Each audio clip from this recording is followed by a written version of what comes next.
Get in there, Villa fans. Get in there.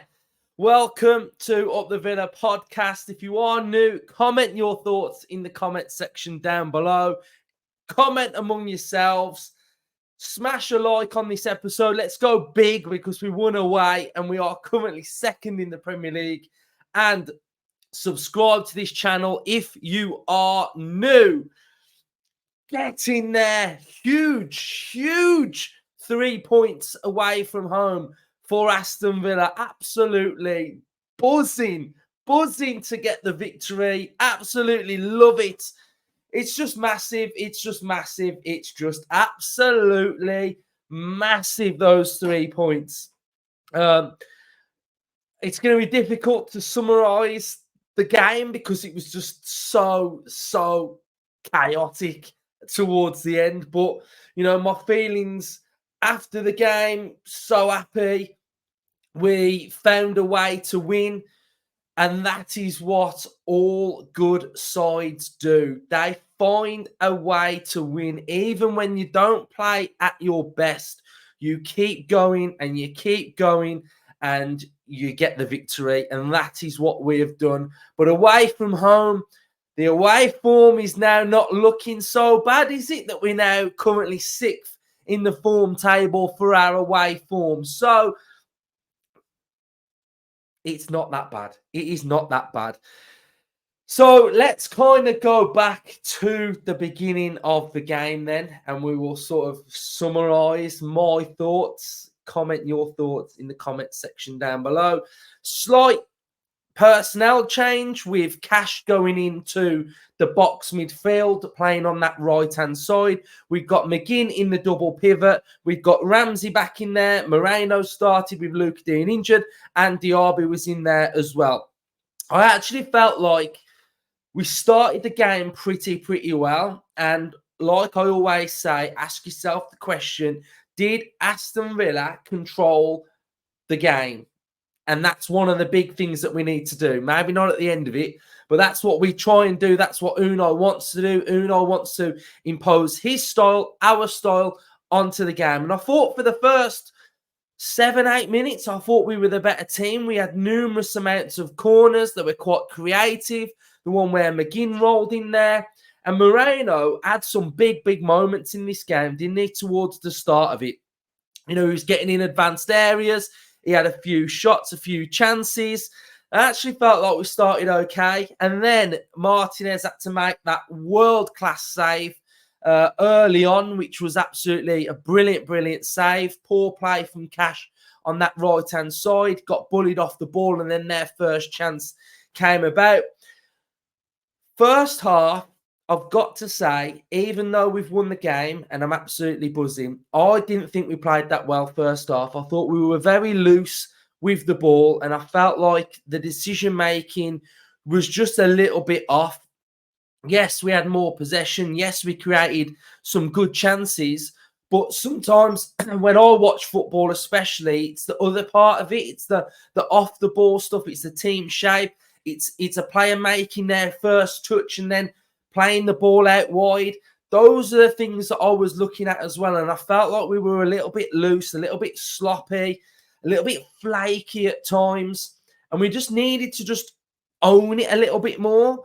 So I was a little bit disappointed first half. I've got to admit, I just felt we weren't at our best. And yeah, I mean, when they scored off that corner, you know, Moreno flat-footed.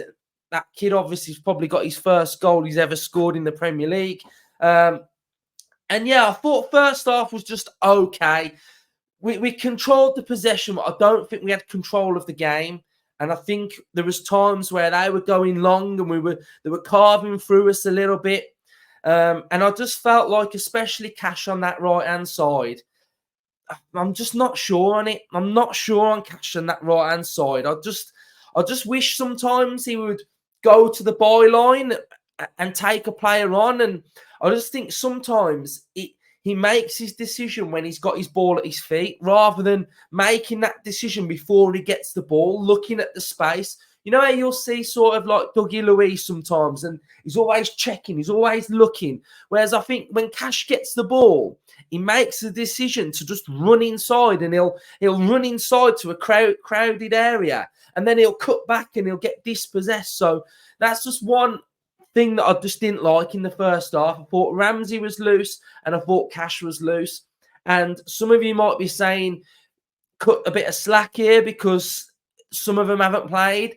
You know, we're not here to make excuses. And if you looked at the Brentford team, you know, with their injuries and what they've got going on, I just kind of think, you know, I'm not here to make excuses for the players that have a bad game. They've got Mbuemo, Alia, Matthias Jensen, Collins, Hickey, Shard, Rico Henry, and Da Silva.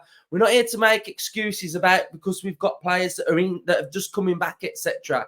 So I just felt like first half we needed to be a little bit better on the ball, but I felt like second half we were a lot better and we controlled the game. We came out in sort of like the 57th minute and we got 88% possession. We were controlling the game more. We looked more assured with our shape. We looked more assured with the players that were getting on the ball. We looked like we just looked like we had a little bit more conviction. I thought Kamara was fantastic in that second half. He was winning balls. He was first to the second balls. And we'd got more of a grip and a stronghold on the game, whereas I felt first half, we didn't have that. And we started to get that in the second half, and that's control started to come. We did have a little bit of a mare when Potter went through. Wissa had a header.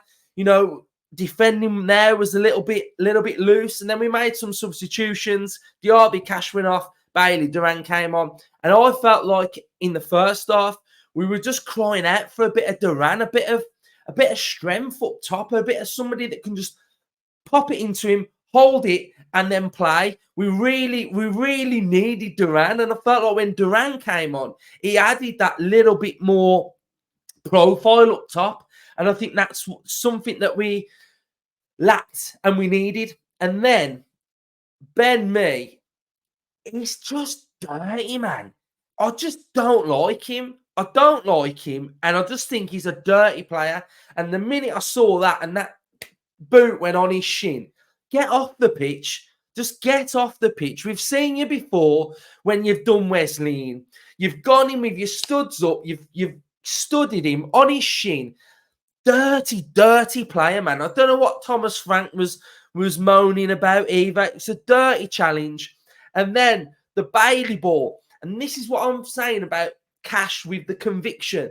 Bailey gets the ball, head up, ball in, back post, Moreno, header, boom, 1-1. And then, in my opinion, there was only ever going to be one winner.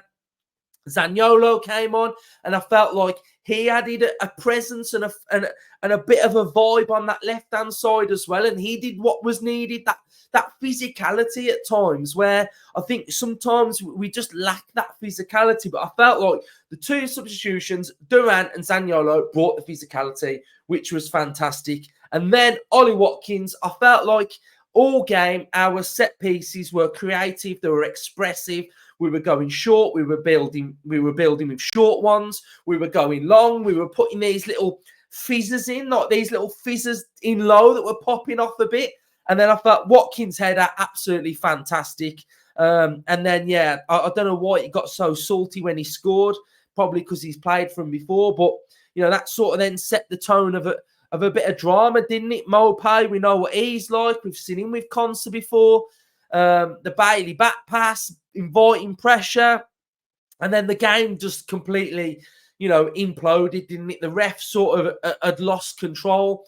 And I felt like that was part of the problem when all that was kicking off. It was the ref lost control. Kamara got sent off.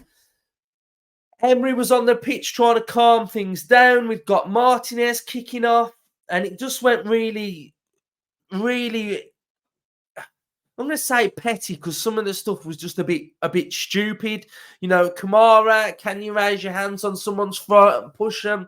You can't put your hands on a player, can you really? But if I've missed anything, let me know in the comment section because I've got my notes. Like my actual notes of the game look like this. So those are my notes. I'll try and make notes as little memory joggers as we go. But yeah, it just went a bit mad, didn't it? But like all good teams do, they find a way to win, don't they? And I think sometimes when we watching our team, you can be critical at times. You can constructively criticize if you don't think things are going well and you think we should be doing things better, then that's absolutely fine. And some people might think I was a little bit harsh on that first half, but I think for where we are and where we're trying to get to, I think we've got to be demanding as fans. We've got to demand more, and we've got to demand the highest level. And that's not saying that sort of we're getting above our post and we've got to remember where we are.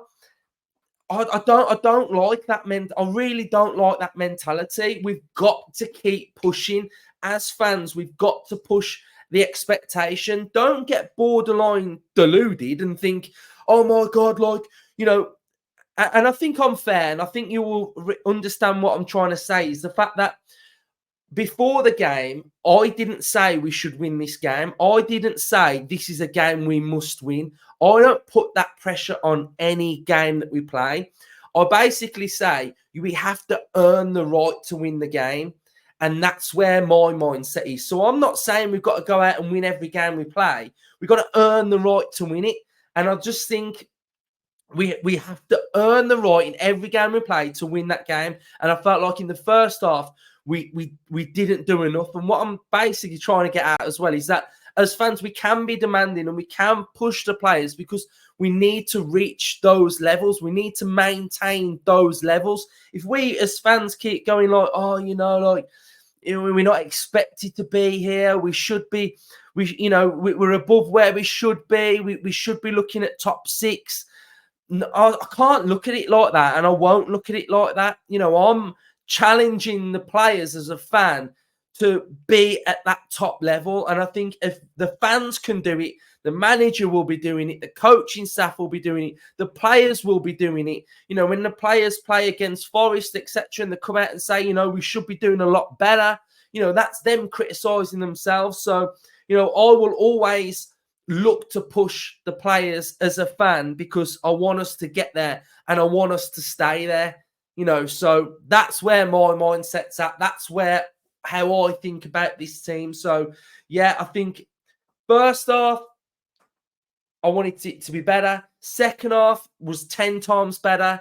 And we've ended up winning the game 2-1. So, absolutely massive, massive, massive 3 points for Aston Villa.